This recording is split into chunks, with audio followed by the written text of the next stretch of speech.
नमस्कार। अब हम श्री भगवद गीता की 46वां अध्याय पढ़ रहे। आप लोग ध्यानपूर्वक। व्याख्या।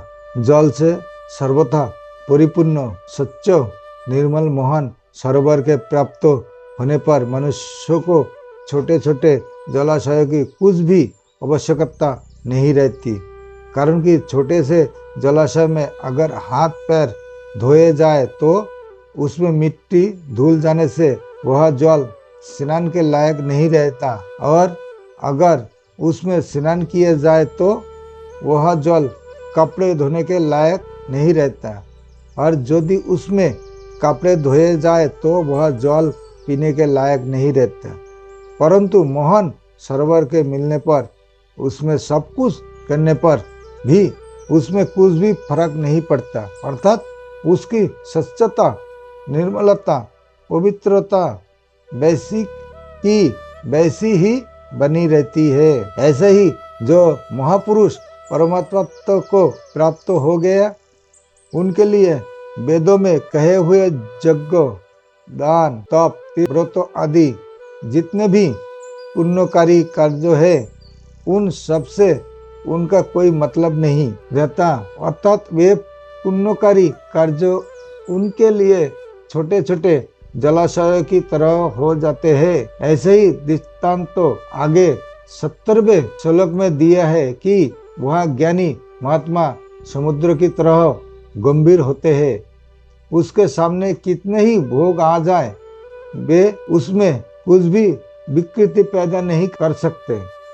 जो परमात्मा तत्व को जानने वाला है और वेदों तथा शास्त्रों के तत्व को भी जानने वाला है, उस महापुरुष को वह ब्रह्मांडस्य बीजानंद पदों से कहा गया है। ताबान कहने का तात्पर्य है कि परमात्मा तत्व की प्राप्ति होने पर वह तीनों गुणों से रहित हो जाते हैं।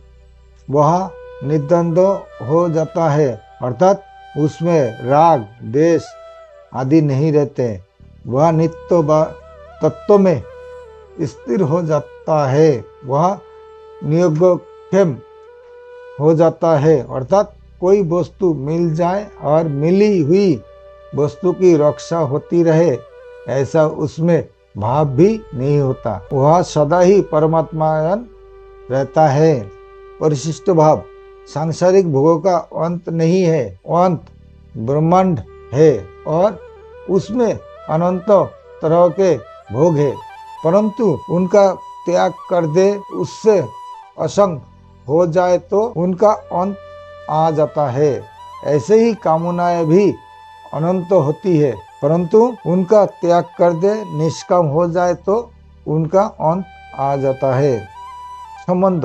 भगवान के 39वें श्लोक में जिस समबुद्धि समता को सुनने के लिए अर्जुन को आज्ञा दी थी, अब आगे के श्लोक में उनकी प्राप्ति के लिए कर्म करने की आज्ञा देते हैं। नमस्कार।